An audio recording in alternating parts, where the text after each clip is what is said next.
At first, I thought Kai and I still had 2 whole weeks. 2 weeks sounded safe. Long enough to pretend I was calm. Long enough to figure out why one kiss had completely wrecked me. Then, on the morning of our third date, Kai told me he had to leave early. Not in 2 weeks. In 7 days. I tried to act like that number did not hurt. I failed. Badly. But that came later. First, there was the night after our second date. The water park date. The kiss. The thing my brain refused to let go of. I thought the slides would be what stayed in my head. They were not. The only thing left was Kai's mouth on mine. And Kai laughing in the sun like summer had personally chosen him. So, naturally, I did not sleep. Every time I closed my eyes, there he was. Wet blonde hair. Warm smile. His hand on my cheek. His voice, soft and careful. Can I? I shoved my face into my pillow. No, I mumbled. Absolutely not. We are not becoming this person. My heart ignored me. Very disrespectful organ. For hours, I tried to convince myself to sleep, mostly because I did not want to see Kai the next morning looking like a sleep-deprived raccoon with unresolved romantic trauma. Eventually, exhaustion finally dragged me under.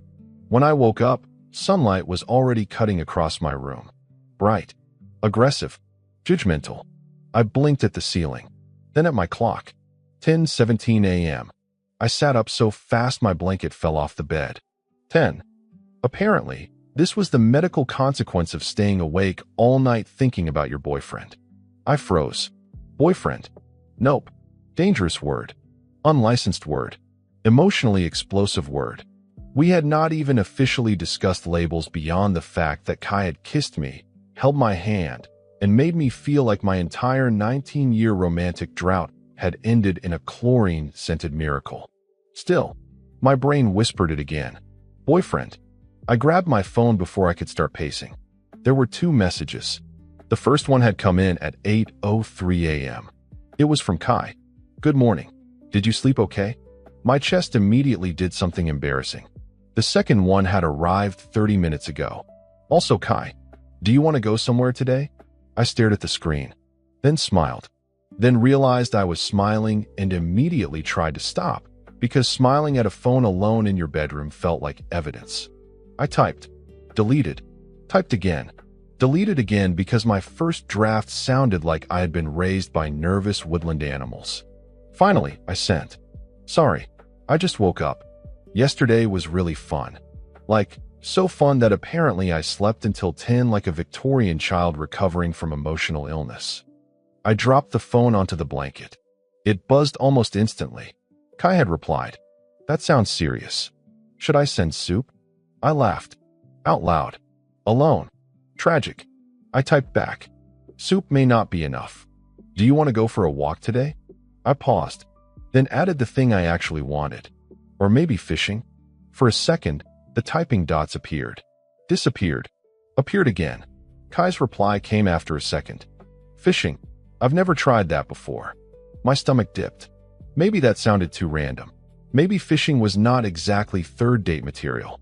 Maybe I should have suggested coffee like a normal person with access to society. Then his next message came in. But with you, it sounds interesting. I pressed the phone against my chest and stared at the wall. Terrible. Beautiful. Unfair. I typed back. I really like fishing. Fair warning. I become emotionally invested in tiny fish. Kai answered. Good. I need to see this. Another message popped up before I could answer. I'll pick you up in an hour. I blinked. I typed. You're driving 4 houses? His reply came almost immediately. For you? Yes.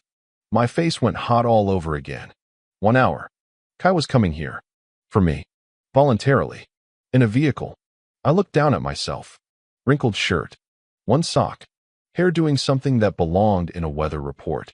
I threw the blanket off and nearly tripped over my shoe. Because apparently my third date with Kai was about to involve fishing. And somehow, that felt even more dangerous than a kiss. 1 hour was not enough time to become a normal person. I tried anyway. I showered. Changed shirts 3 times. Considered wearing something that said casual but emotionally available.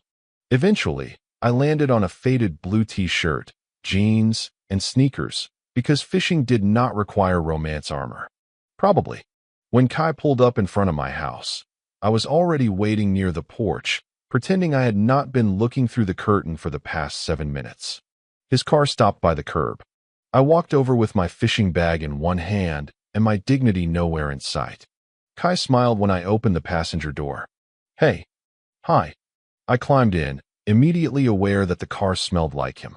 Clean soap. Sunscreen. That faint woodsy cologne that apparently had legal custody of my nervous system. I brought fishing supplies. And emotional instability. Good. I only packed one of those. I laughed, but it came out softer than usual. Because something was off. Kai looked good. Of course he did. Dark t-shirt. Blonde hair slightly messy. One hand resting on the steering wheel. But his smile did not quite reach his eyes. Not fully. And after yesterday, I had learned a dangerous thing. Kai noticed me, which meant now I noticed him back. I glanced at him as he pulled away from the curb. You okay? Yeah. Too fast. Suspicious. I turned in my seat. Kai. His fingers tightened once around the wheel. I'm okay. That is what people say right before revealing they are not okay. A tiny breath left him. Almost a laugh. Not quite. For a minute, he drove in silence. The houses passed by. 4 of them. Then the neighborhood opened toward the main road, and Kai finally pulled into a quiet parking lot near the park entrance instead of continuing toward the lake. My stomach sank. He put the car in park. Did not look at me right away. I got a call this morning. Every organ in my body filed a complaint. From who? My school. Kai rubbed his thumb along the steering wheel, eyes fixed forward. My department moved up orientation for the summer film project, and housing checking got moved up too. He tried to smile. It did not work. So instead of going back near the end of the month, I have to be there earlier. I did not breathe. How much earlier? Kai finally looked at me. I have to leave in 7 days. The number landed between us. Small. Brutal. 7. Yesterday, I had kissed him and thought the scary part was wanting him. Apparently, the universe had been saving a bonus round. I nodded like that was a normal number. Like my chest had not just caved in. Wow. My voice came out too bright. Great. Love a limited time emotional disaster. Kai's face softened. Evan. No, it's fine. I waved one hand, because apparently I had chosen denial with jazz hands. Very efficient. Romantic, but with a deadline. Like a coupon. He turned fully toward me. I'm sorry. I didn't want to ruin today. That made the joke die in my mouth. You didn't ruin anything. I said it too fast. Kai heard it. Of course he did. I didn't want this to feel like pressure. His voice dropped quieter. And I don't want you to think I'm asking for something impossible. I looked down at my hands. My fingers were curled around the strap of my fishing bag, so tightly my knuckles had gone pale. I don't blame you, I managed. I know. But it sucks. I know that too. The honesty hurt more than comfort would have. Kai reached across the center console, then stopped before touching me. Waiting. Letting me choose. That almost broke me. I slid my hand into his. His fingers closed around mine, warm and careful. I don't want to leave with a week of almost. I looked up. What does that mean? Kai's eyes stayed on mine. It means I want 7 real days with you. My heart did something reckless. Dangerous. Hopeful. 7 days was not enough. But it was not nothing. And Kai was looking at me like he was not trying to borrow time. He was trying to make it matter. I leaned forward before I could talk myself out of it. Kai's eyes widened slightly. Good. For once, I got to surprise him. I kissed him. Soft. Quick. Braver than I felt. For 3 perfect seconds, I forgot about school. About 7 days. About everything except the way Kai kissed me back like he had been waiting for permission to hope. Then I pulled away and remembered one important detail. The car was still parked in front of the neighborhood park. In broad daylight. With joggers. And parents. And probably witnesses. I sank back into my seat, face burning. Kai's smile returned for real this time. There's my emotionally unstable fisherman. I covered my face with one hand. Drive before I become local gossip. Kai laughed, started the car, and reached for my hand again. 7 days. 1 beautiful boy. 1 fishing trip. And apparently, 1 boyfriend I had just kissed in a parked car before noon. The lake was 15 minutes away, which gave me 15 minutes to pretend I was not thinking about 7 days. I failed immediately. 7 days sat in the back seat with us like an unwanted passenger. Kai kept one hand on the wheel and the other loosely around mine whenever traffic lights allowed it. Not dramatic, not movie style, just his thumb brushing mine once in a while like a quiet reminder. Still here. When we reached the lake, I grabbed the fishing bag from the trunk with more confidence than I had felt all week. Finally, my territory. Fish did not flirt. Fish did not fix bow ties. Fish did not kiss you in parked cars and then leave for school in 7 days. Probably. Kai followed me down the small wooden dock, looking around with careful interest. So this is where you become powerful. Yes. I set the tackle box down. Respectfully, I am about to become very attractive through competence. His smile tilted. You weren't already? I nearly dropped the bait. See, comments like that are why you're not allowed near hooks unsupervised. Kai laughed, and some of the tightness in my chest loosened. I showed him how to hold the rod. He held it wrong. Very wrong. Like the fishing pole had personally confused him. I stepped closer, reaching around to adjust his grip. My hand covered his for half a second. 1 second. Maybe less. Still enough to make my confidence pack up and leave. There, I muttered. That's better. Kai looked down at our hands. Then at me. Good teacher. Do not compliment me while I'm holding dangerous equipment. He bit back a grin.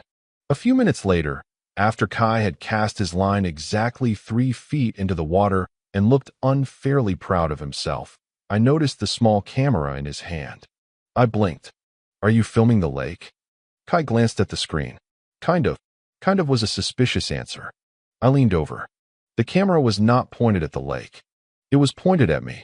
Specifically, me sitting on the dock with one knee up, fishing rod in hand, hair probably doing something tragic in the breeze. Kai. He lowered the camera slightly, expression innocent in a way that was absolutely fake. What? Am I being archived?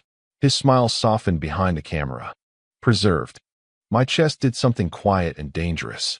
That is somehow worse. It's for a video. He turned the camera toward the water for 1 second, then back to me like he had no self-control. Things I don't want to forget. The world got very still for half a breath. Then, because I was me, I ruined it. That title sounds like the beginning of a documentary where someone finds my embarrassing childhood photos. Kai's laugh came warm and immediate. Too late. Your mom already offered. My mother is no longer part of this story. She seemed proud. She's dangerous. Click. The tiny record light blinked red. He kept filming. Me fixing his fishing line. Me talking too fast while explaining bait. Me celebrating when his float moved, even though it was definitely just water. Me laughing, then immediately trying not to laugh because I realized the camera was still on. At one point, I covered the lens with my palm. Kai, I look stupid. The camera lowered. His eyes were gentle. You look happy. That shut me up. Completely. We sat side by side after that, feet hanging above the water, the sun warm on our shoulders. Kai opened the notes app on his phone. If we only have 7 days, he murmured, we should make a list. I swallowed. Like a bucket list, but emotionally worse. 7-day list. We built it together. Coffee date. Bad movie night. Night walk. Mini golf. Backyard dinner. Sunrise breakfast. Goodbye day. The last one made my stomach twist, but Kai reached over and tapped my knee lightly with his. Real days, remember? I nodded. Real days. A breeze moved across the lake, catching the blonde pieces of his hair. He lifted the camera again. I narrowed my eyes. What are you filming? Kai smiled behind the camera. The first thing I don't want to forget. I should have known something was wrong when my mom sounded casual. Too casual. The kind of casual mothers used right before destroying your entire legal identity over a glass of lemonade. After fishing, Kai drove me home with the windows down and his hand resting between us like an invitation. I held it for 3 red lights, 2 turns, and 1 very aggressive squirrel crossing. Progress. Romantic progress. Terrifying, documented progress. When we reached my house, Kai parked by the curb. For the record, he murmured, glancing at me with that soft, almost smile. You are very attractive through competence. I unbuckled my seat belt with dignity. Or attempted to. The belt locked. Kai's mouth twitched. Don't. I didn't say anything. You said it with your face.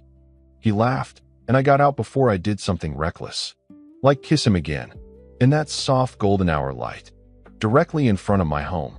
Again. I waved from the walkway. Kai waited until I reached the porch before driving off, because apparently he had decided to be sweet in ways that made my knees unreliable. I entered the kitchen smiling at absolutely nothing. Bad choice. My mom stood at the stove, stirring sauce in a pan. She didn't even look up at first. You and Kai seemed close after the wedding. My soul immediately left my body and hid behind the refrigerator.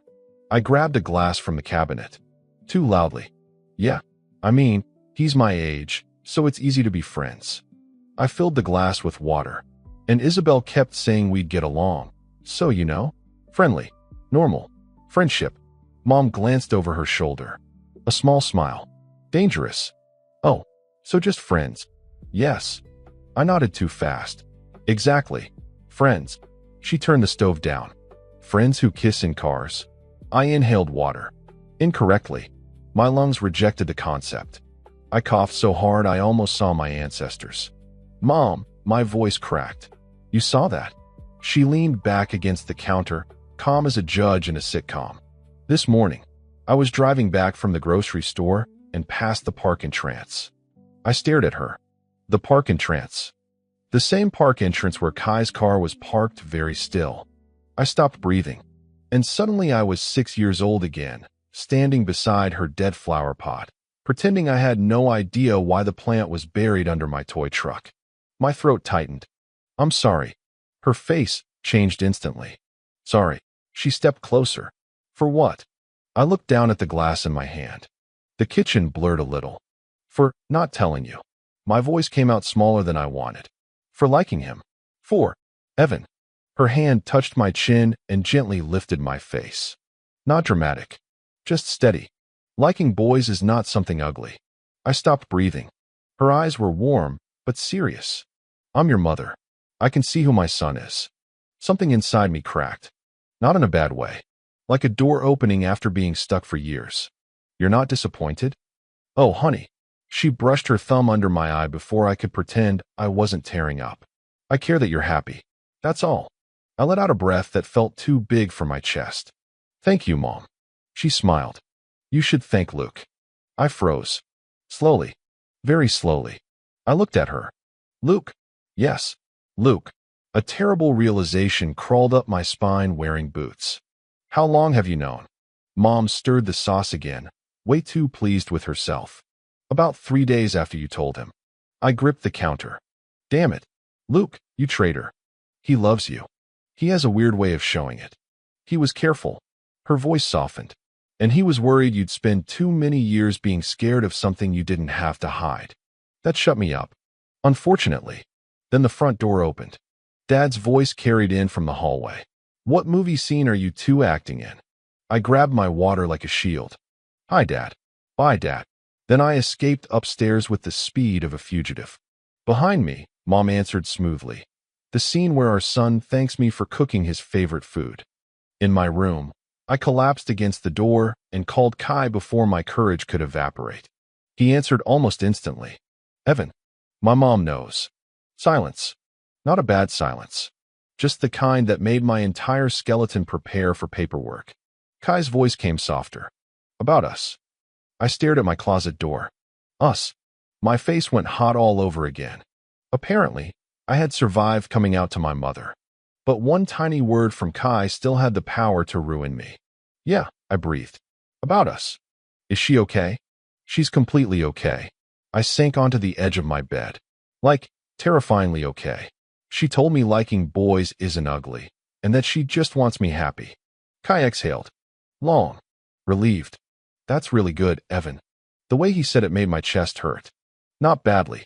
Just in that soft way things hurt when they matter too much. Yeah, I murmured. It is. For a second, neither of us spoke. Then Kai gave a quiet laugh that did not sound like a joke. I hope my parents can be like that someday too. I sat up a little. Isabel knows, right? Yeah. His voice stayed calm, but thinner now. Only Isabel. Oh, brilliant response. Award-winning. Groundbreaking. Kai gave a quiet breath through the phone. I told her because she's my sister, and because she notices things even when I wish she didn't. A small laugh came through the phone. Not happy, just nervous. Sometimes I can tell Isabel anything, Kai murmured, and still freeze in front of my parents. Which is stupid, because they're not bad people. I just don't know what changes after they know. I gripped my blanket with one hand. Suddenly, Kai did not feel like the calm boy with the camera who always knew what to say. He felt 19. Like me, scared in places he usually kept hidden. You don't have to fix it. I know. I looked down at the blanket twisted in my fist. I just wish you got completely okay too. The line went quiet. Not awkward. Just full. Then Mom called my name from downstairs. Dinner. Reality. Chicken, probably. I have to go. Okay. I hesitated with my thumb over the end button. And Kai. Yeah. My throat tightened. I'm glad there's an us. For one terrifying second, there was only silence. Then Kai's voice came back softer. Me too, Evan. I ended the call with my face burning and went downstairs. Dinner should have been normal. It was not. Dad was already at the table, cutting into his chicken like this was any regular family dinner. Mom knew something. I knew Mom knew something. Dad might know something. The chicken knew nothing and honestly seemed better off. Halfway through dinner, Dad glanced at me over his glass of water. You and Kai have been hanging out a lot lately. My fork stopped halfway to my mouth. Emergency. Immediate emergency. Yeah. I forced a casual nod. I mean, we're friends. He's here for the summer. Isabel said we'd get along. Dad nodded slowly. Looks like she was right. I smiled. Very safely. Very legally. Yeah, I guess so. Across the table, Mom took a sip of water. Smiling. Of course. Dad leaned back in his chair. You were saying last week that summer felt boring with Mia gone and everybody traveling. That was true. Unfortunately, I had said that. Out loud. In this house. Where people apparently stored information for future emotional ambushes. Dad continued, calm as ever. Maybe we should invite Kai over for dinner tomorrow. Thank him for keeping you company. I looked at Mom. Mom looked innocent, which meant she was absolutely guilty. Dinner, I repeated. Dad shrugged. Yeah, he seems like a nice kid. A nice kid. Right. A nice kid who had kissed me in a parked car while my mother drove past the park entrance like a suburban surveillance drone. Sure, I managed. I can ask him. Mom's smile got worse. Not bigger. Worse. After dinner, I went upstairs with the speed of a man fleeing a courtroom and called Kai again. He picked up on the second ring. Miss me already? Kai. His tone changed immediately. What happened? I think my dad knows something too. A small pause. Oh, he wants to invite you over for dinner tomorrow. That sounds serious. It is serious. Kai was quiet for half a second.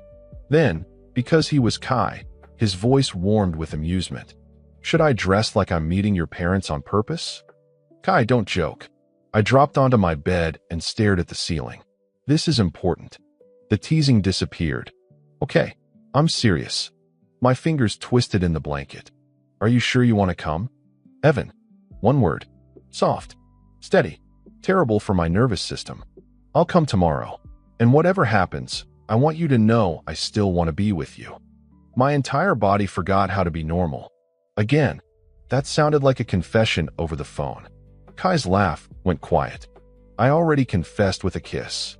I pressed the phone closer to my ear and smiled so hard it became medically concerning. Good night, Kai. Good night, Evan. His voice softened. See you tomorrow. The next morning, Kai had to go with his mom to visit relatives, which meant I spent the entire day wandering around the house like a ghost with Wi-Fi. I checked my phone, rechecked it, opened the fridge, closed it, looked out the window, pretended I was not waiting for evening like it was a court date. By evening, my mother had become suspiciously normal. Too normal.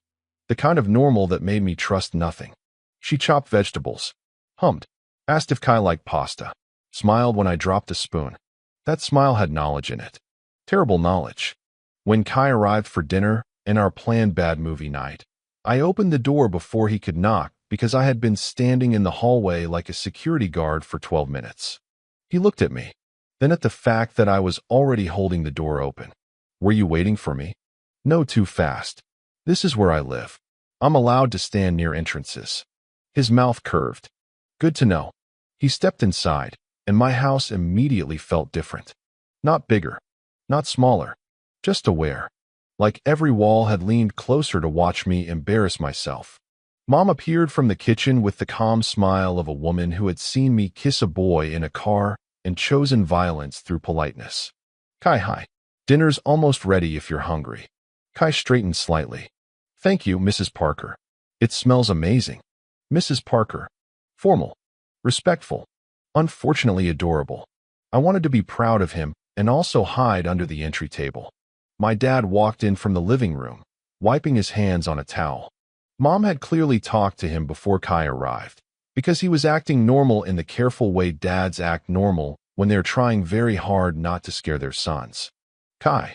Dad greeted, like he had not already seen him at the wedding holding flowers, smiling in photos, and somehow ruining my ability to function. Good to see you again. Kai offered his hand. Good to see you too, sir. Dad shook it, studying him. Not aggressively, just dad style, which meant I aged 6 years in 3 seconds. Kai helped Evan survive the wedding, Mom added. I shot her a look. She stirred pasta like an innocent criminal. Kai's eyes flicked to me, warm with amusement. He did most of the surviving himself. That is generous, I muttered, and legally inaccurate. Dinner was fine. Worse. It was nice. Kai answered questions without sounding like he was being interrogated. He talked about film school, bad campus coffee, and how he had never gone fishing before today. Dad actually laughed when Kai told him I had called myself attractive through competence. I stared at my plate, betrayed by my own personality. After dinner, we moved to the living room for the movie. I had chosen the worst science fiction film available because romance was easier when aliens were poorly rendered. Kai sat beside me on the couch, not touching, close enough that my body noticed. Mom and Dad took the chairs across the room, which was rude because parents should not attend first boyfriend couch negotiations. The movie started with a spaceship that looked like a toaster. I relaxed by minute 10. By minute 20, Kai was laughing under his breath every time the lead actor delivered a dramatic line with absolutely no emotion. By minute 30, I forgot to panic and leaned slightly toward him. Not fully, just enough. Kai did not react like a normal person. He did not smirk, did not tease, did not announce it. He simply shifted his arm along the back of the couch, leaving space for me to choose. Terrible, thoughtful, unfair. I leaned into his side. Barely. Still enough that my heart began composing emergency music. Kai's fingers brushed my shoulder once. A quiet question. I stayed. His hands settled there gently. And for the first time, being close to him in my own house did not feel like a secret trying to escape. It felt real. Too real to joke my way out of. The movie ended with the alien queen exploding because of friendship, probably. I had lost the plot around the second shoulder touch. Mom carried plates to the kitchen. Kai stood to help. Of course he did. My dad watched Kai for a second. Not judging, just noticing. Still, the room went quiet in a way that made every organ in my body sit up straight. The end credits hummed softly from the TV. Mom paused in the kitchen doorway. Kai did not move. Not stiff. Just careful. Like he understood this moment mattered before anyone said why. My dad looked at me, then back at Kai. My stomach climbed into my throat and started filing paperwork. You make Evan smile a lot, he said. I froze. It was not a speech. Not some perfect movie parent moment. But for my dad, who usually expressed emotions by checking tire pressure and asking if I needed gas money, it was a lot. Kai paused beside the coffee table. Then his expression softened in a way that made the whole room feel safe again. I like when he does. My brain shut down. Completely. My dad nodded once, like that answer mattered. Mom smiled from the kitchen doorway, and I stood there, holding an empty popcorn bowl, realizing something horrifying. My family did not look shocked. They did not look disappointed. They looked like they had been waiting for me to stop being scared. Kai glanced at me. Small smile. Warm eyes. And somehow, that was worse than the movie Aliens. Because this time, I could not blame bad special effects for the way my heart felt. The next day, I made a dangerous mistake. I started feeling secure. Not fully secure. I was still me, but secure enough to sit across from Kai at a coffee shop without checking every reflective surface to make sure I still looked like a person. We had chosen a small place near Main Street with mismatched chairs, too many plants, and a chalkboard menu that used the word artisan like a threat. Kai got iced coffee.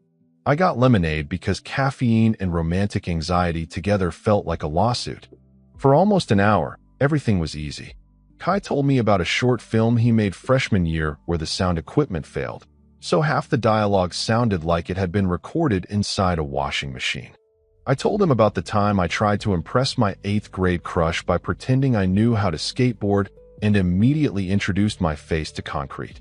Kai laughed so hard he had to cover his mouth. I wanted to bottle that sound, which was a dramatic thought. Unfortunately, I was becoming a dramatic person. Then his phone lit up on the table. I did not mean to look. That was important. I was not snooping. My eyes simply existed in the same zip code as the screen. A message from Mason lit up the screen. Can't wait till you're back. Priya and I still need your help finishing the film project. My brain read it once. Then again. Then decided to ruin my entire personality. Mason. Film together. Can't wait till you're back. Of course Kai had a life at school. Obviously. Normal people had friends. Projects. Places they belonged. People who said things like can't wait till you're back without knowing they had just punched a blonde idiot in the emotional ribs. Kai reached for his phone, glanced at the message, then set it face down. Sorry. No, it's fine. I lifted my lemonade. Very mysterious. Very film student. His eyes narrowed slightly. Are you okay? Totally. Lie. A large one. With furniture. Kai leaned back, studying my face. You sure? Yep. Just thinking about how artisan muffins are probably a scam. His mouth curved, but not fully. That's what changed your mood. My mood is unchanged. I am a stable American citizen. Evan. Dangerous. He said my name softly, and my stupid heart almost surrendered. So I talked faster. Muffins used to be humble. Now they have sea salt and emotional backstories. It's concerning. Kai watched me for another second, then looked down at his cup. Mason is in my film group. I froze. Not visibly. Probably visibly. I didn't ask. I know. His thumb moved along the plastic lid. But I think you wanted to. Heat climbed up my neck. No. I mean, kind of. Maybe. But not in a controlling way. More in a deeply embarrassing, insecure way. Kai's expression softened. He's just a friend. Right? Obviously. And the film is for class. Cool. Great. I love education. I smiled. Too hard. Kai did not believe it. Of course he did not. After coffee, we walked toward the bookstore next door.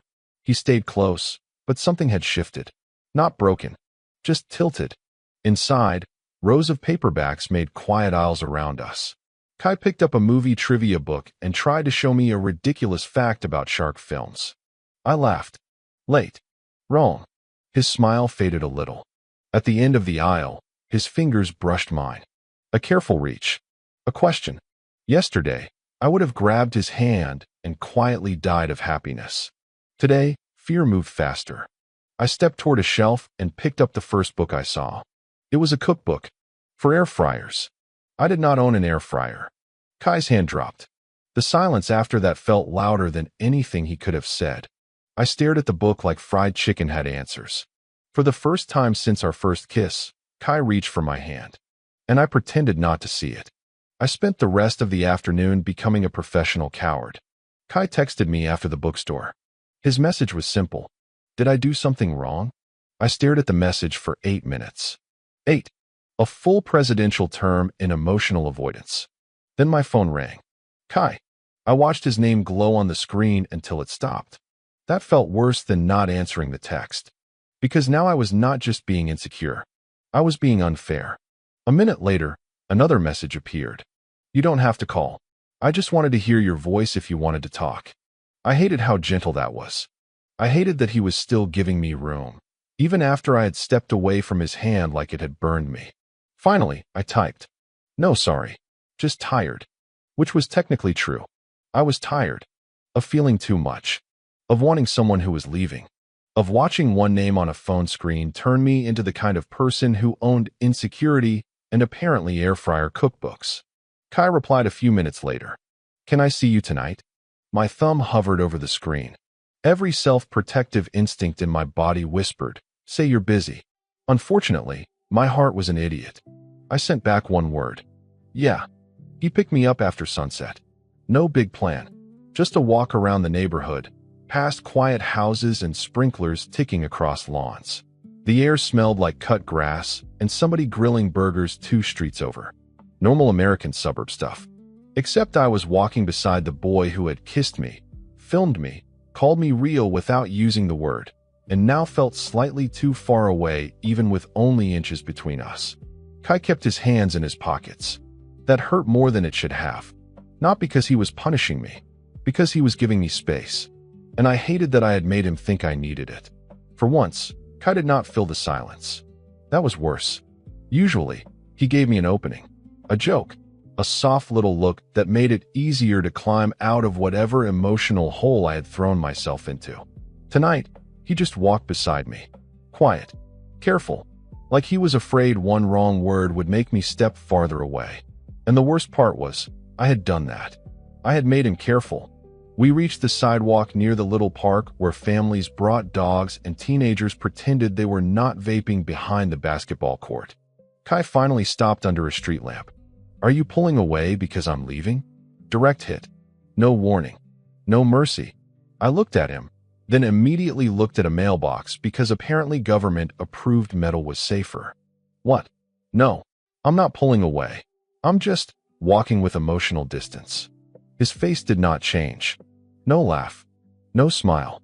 Just Kai, watching me like he could hear the part one was trying to bury. "Evan." My name again. Soft. Terrible. I rubbed both hands over my face. I saw Mason's text. Kai's shoulders relaxed a little, like he had been waiting for the real thing to appear. "He's in my film group." "I know." I kicked lightly at a crack in the sidewalk. "You told me. Priya is his girlfriend. She's also in our film group, and she scares him into eating vegetables." That should have made me laugh. It almost did. Instead, my throat tightened. It wasn't really Mason. Kai waited. Rude. Patient. Deadly combination. I stared down the street, at the same 4 houses that had once felt like nothing and now felt like a countdown. "It's your school. Your friends. Your whole life there." My voice went smaller. "I keep thinking you'll go back, and remember, I'm just some guy from a wedding who panics near eye contact and gets emotionally attached to fish." Kai stepped closer. Not touching. Still careful. "You're not just some guy. You say that now. I'll say it there too." My chest hurt. Not sharp. Just full. Too full. I don't know how to miss someone I just found. The words came out before I could stop them. There. Ugly. Honest. Mine. Kai's expression shifted, like something in him softened and broke at the same time. "I'm scared too." I looked up. The words seemed to cost him more than anything else that night. "I almost didn't call you again after the bookstore," Kai admitted. "Not because I didn't want to. Because I didn't know if asking would make me look desperate or make you feel cornered." I forgot how to breathe for a second. Kai gave a small, crooked smile. "I'm just better at looking calm." That did it. The laugh that came out of me was shaky and almost not a laugh at all. Kai reached for my hand again. This time, I met him halfway.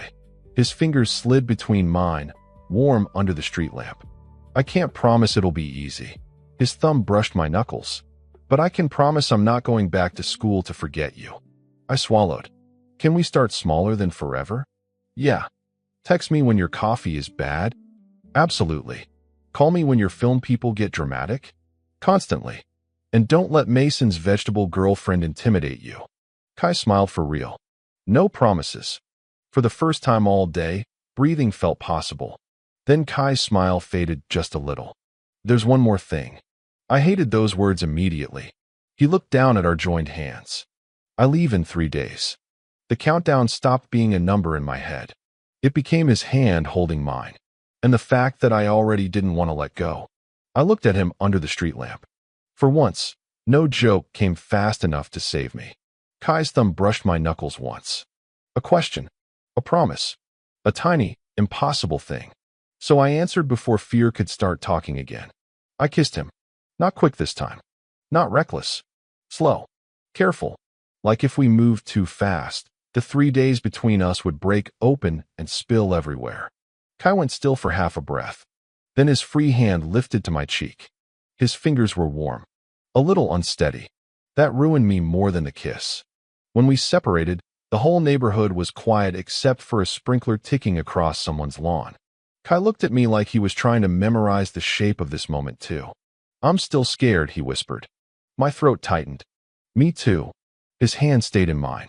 And somehow, without saying it out loud, we both understood. No wasting. No almost. The next morning, Kai picked me up for coffee before the sun had fully decided to participate. I was wearing a hoodie, my hair was disrespectful, and my face looked like sleep, and I had ended our relationship. Kai took one look at me and smiled. Beautiful. I pointed at him with my coffee straw. You are abusing your boyfriend privileges. His expression softened around the word. Boyfriend privileges? I looked away immediately. Don't make it weird. You made it sweet. Worse. He laughed and lifted his little camera. I groaned.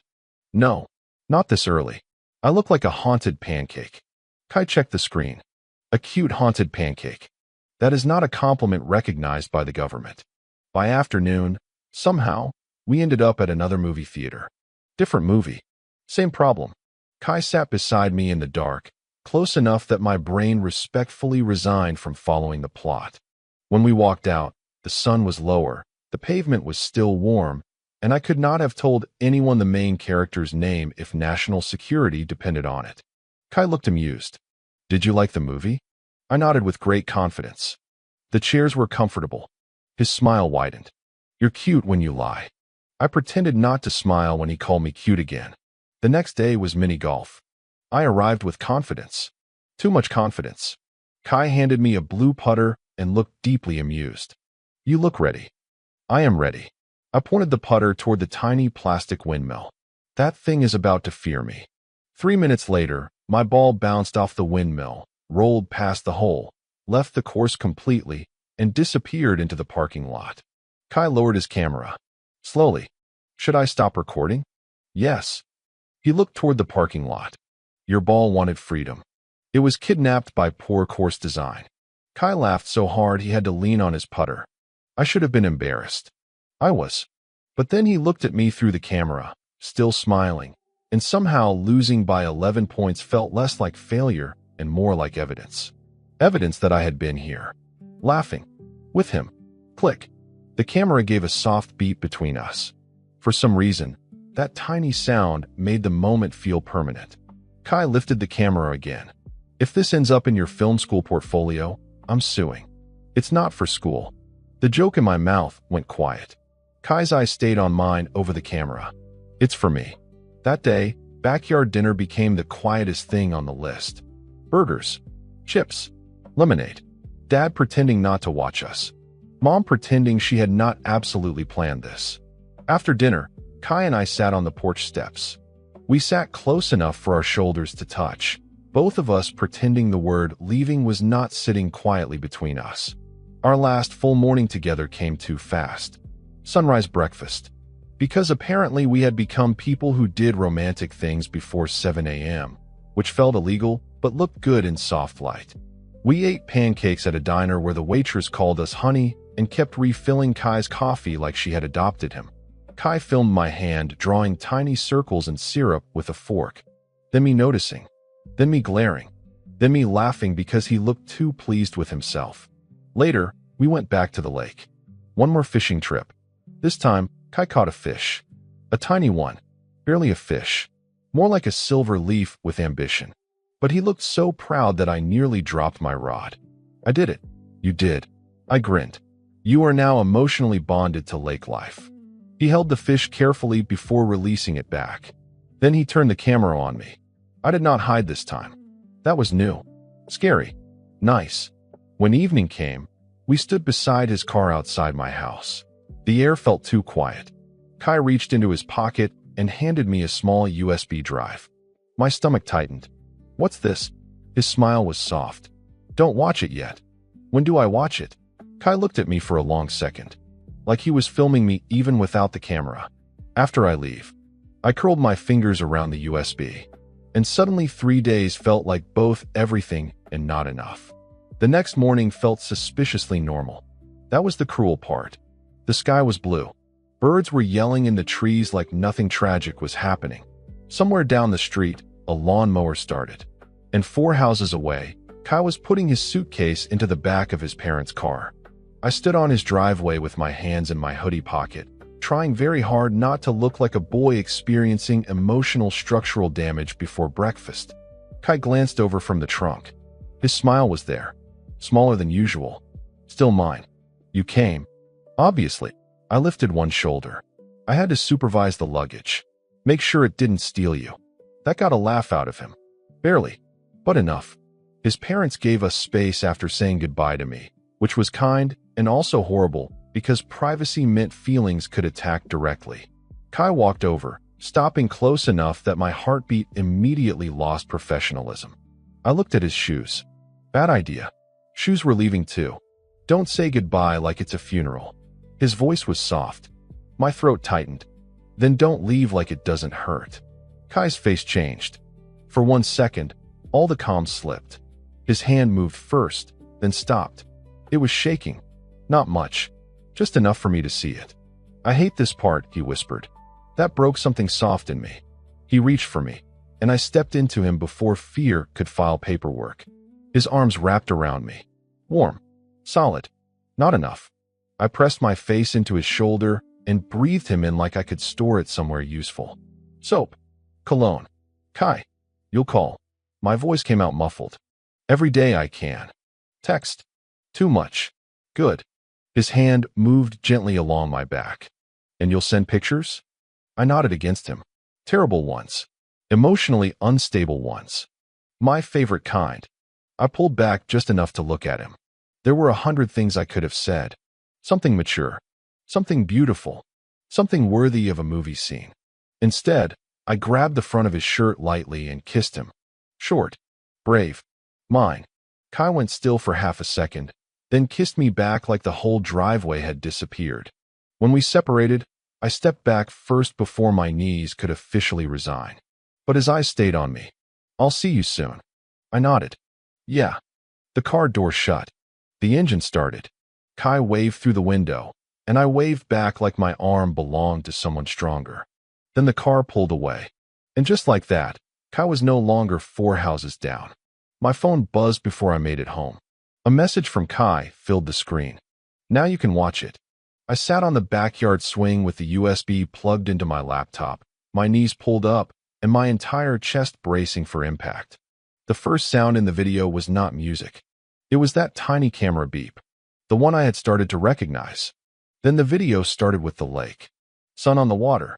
My voice off camera, talking too fast. No, you're holding it wrong.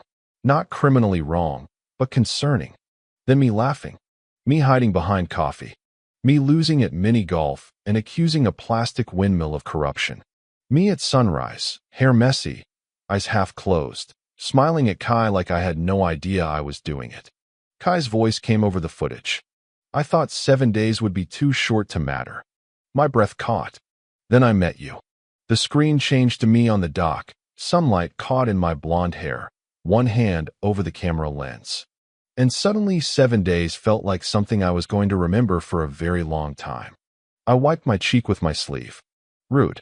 Very rude of my face. The video ended on the water park walkway. Not the kiss. Just our hands. Fingers lacing together. Then black. My phone rang. Kai's face filled the screen, nervous and hopeful. So, his smile flickered. Was the video too much? I sniffed once, very attractively. It was emotionally illegal. His shoulders loosened. Is that a yes? I looked at him. Hours away now. Still here. Still choosing me. Yes, I whispered. To long distance. To you. To whatever this becomes. Kai's smile went soft. And for the first time that morning, Goodbye did not feel like the end. It felt like the first hard thing we were choosing together. The next morning, I sat on the backyard swing with my phone propped against a flower pot, pretending video calls were a normal substitute for having Kai 4 houses away. They were not. They were a downgrade. A romantic budget cut. Kai's face filled my screen, sunlight hitting his hair as he walked across campus. Look, he turned the camera. Film building. I squinted at the brick building behind him. It looks expensive and emotionally unavailable. Kai laughed, and the sound made my chest ache in the good-bad way. He showed me the coffee shop, the quad, the dorm walkway, and a statue he claimed everyone used as a meeting spot because nobody knew who the statue actually was. Yo, Kai, who are you talking to? Kai glanced away. My entire body prepared for impact. Then he smiled. My boyfriend. Silence. Not from campus. From me. My soul stopped mid-swing. The guy leaned into frame, dark curls, backpack, easy grin. Oh, finally. Evan, right? I'm Mason. Mason. The Mason. Film group Mason. Vegetable girlfriend Mason. I lifted one hand weakly.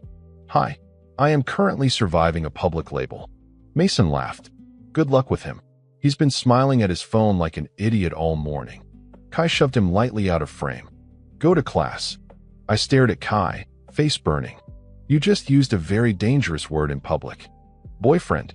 His smile turned wickedly soft. Stop saying it like it doesn't require medical supervision. Kai's eyes warmed. I just didn't want you thinking I was hiding you. And there it was. The thing he had done on purpose. Not loud. Not dramatic. Just enough to tell me I existed in his world too. Before I could say anything dangerously emotional, an older woman called his name from somewhere behind him. Kai winced. Advisor. I have to go. Go be cinematic. I'll call tonight. You better. His smile softened right before the call ended. For a minute, I just sat there on the swing, staring at my reflection in the dark screen. Then a voice rang from the patio. Evan, we're back. Any exciting news for your favorite sister-in-law? Isabel stood there with sunglasses on her head and a suitcase beside her. Luke was behind her, looking sunburned and guilty. Perfect. I pointed at him. Luke, you traitor. He froze. Good morning to you too. Isabel lifted both hands. Come on. I forced him to talk. He betrayed me twice. Mom knew 3 days after I told him. Isabel blinked. Your mom knew? She's okay with it. She said she just wants me happy. Her face softened. That's good. Then she cleared her throat. Actually, my parents know too. I slowly turned to both of them. You are both criminals. Luke stepped forward quickly. Before sentencing, I brought a peace offering. That was when I noticed the box in his hands. A camera. A real one. The exact kind I had wanted for months. My anger immediately became morally complicated. I ordered it before the wedding, Luke said, holding it out. I was going to give it to you after the honeymoon. I took the box carefully. The weight of it hit me harder than I expected, because Kai had made a video called Things I Don't Want to Forget. And now Luke had somehow handed me a way to remember things too. For this camera, I said, hugging the box to my chest, your crimes are temporarily forgiven. Luke grinned. Temporarily? I'm still emotionally reviewing the case. He escaped inside before I could change the sentence. Isabel dropped onto the swing beside me, eyes shining with dangerous curiosity. So, tell me everything. I hugged the camera box. Appendix or full annotated version? The details are yours. She smiled. I just need the appendix with footnotes. So I told her. Ice cream. Water park. 7 days. The video. The kiss in the car Mom saw. Isabel made 3 different faces and one tiny excited noise into her hands. You two moved fast. I blame your family. My family accepts responsibility. Her smile softened. I'm happy for you, Evan. Maybe someday our families get another wedding. My face caught fire. I pulled out my phone before I could overthink it and texted Kai. Luke just gave me a camera. A real one. His reply came almost instantly. That's perfect. Send me the first picture you take. I opened the camera box with shaking hands, aimed it at the sky through the swing chains, and clicked. For the first time, I had something to send back. Not just proof that I missed him. Proof that I was still here. choosing him too. That night, I called Kai from my bed with the new camera sitting on my nightstand like a tiny expensive witness. He answered on the second ring. His hair was damp. His hoodie was navy. The background behind him looked like a dorm room, trying very hard to be temporary. I hated it. A little. Not because it was bad. Because it was not 4 houses away. Kai smiled when he saw me. There you are. Here I am. Emotionally available through Wi-Fi. That sounds unstable. It is. But the signal is strong. His laugh came soft through the speaker, and my chest did the thing again. The stupid thing. The Kai thing. I told him about Isabel and Luke coming back. About the camera. About Luke's crimes being temporarily forgiven. Kai looked amused until I added the part about Isabel's parents already knowing. Then his face froze. My parents know? Apparently. How? Isabel and Luke. The International Crime Organization. Kai rubbed a hand over his mouth, but I could see him smiling behind it. Wow. Yeah. Your sister has been running a covert emotional support operation. That sounds like her. She also implied there might be another wedding someday, and I almost died on the swing. Kai's smile turned quiet. Not teasing. Just warm. Someday doesn't sound terrible. My brain immediately threw itself into traffic. Kai. What? You cannot say someday in that voice. That voice has consequences. He leaned closer to the camera. Good ones. Medically complicated ones. We both laughed, but after a second, the laughter faded into something softer. Kai rested his chin on his hand. So both families know. Looks like it. And nobody exploded. Not yet. I'm still watching Luke. Kai's eyes softened. I thought that would be the hard part. What? Telling people. Making it real. Wondering if they'd make it weird. They did make it weird, I said. But weirdly supportive. He nodded slowly, like that mattered more than he wanted to admit. I looked at the ceiling for a second. I keep calling Luke a traitor, but I swallowed. I think he was careful. He wouldn't have told Mom if he thought she'd hurt me. Kai stayed quiet. Listening. Deadly skill. He probably watched her first. Tested the water. Did older brother surveillance or something. That sounds like Luke. And Isabel. I smiled a little. She acts like a menace, but she made things easier before I even knew I needed help. The room went quiet. Not sad. Just full. Kai's face softened through the screen. Then, because apparently he knew exactly when I was about to get emotional, his mouth curved. Damn. What? Yesterday, we kissed goodbye in my driveway like it was a tragic movie scene. I blinked, then laughed so hard I had to cover my face. We were idiots. Terrible spies. We had the dramatic secret romance of 2 people whose families had already read the summary. Kai grinned. Excellent kissing, though. My soul left my body. Kai. What? You cannot say that while I am alone in my room with no supervision. Good night, Evan. Coward. He smiled. You're coward. That ruined me completely. After we hung up, I lay on my back, staring at the ceiling again. A week ago, I had been losing a war against a bow tie. Now I had a boyfriend, a camera, a sister-in-law demanding footnotes, and memories so sharp they felt impossible to hold all at once. Then I remembered something horrifying. College. My college. 30 minutes from home. No dorm. No dramatic campus departure. Just me, commuting like a responsible adult with questionable parking skills. And Mia, my best friend. If she found out I had a gorgeous boyfriend named Kai, she would scream loud enough to damage property. My phone buzzed. It was Mia. 3 messages. I'm back tomorrow. You better be free. Also, why do I feel like you're hiding something? I pulled the blanket over my face. Great. I had survived my first kiss. My first boyfriend. My first day of long distance.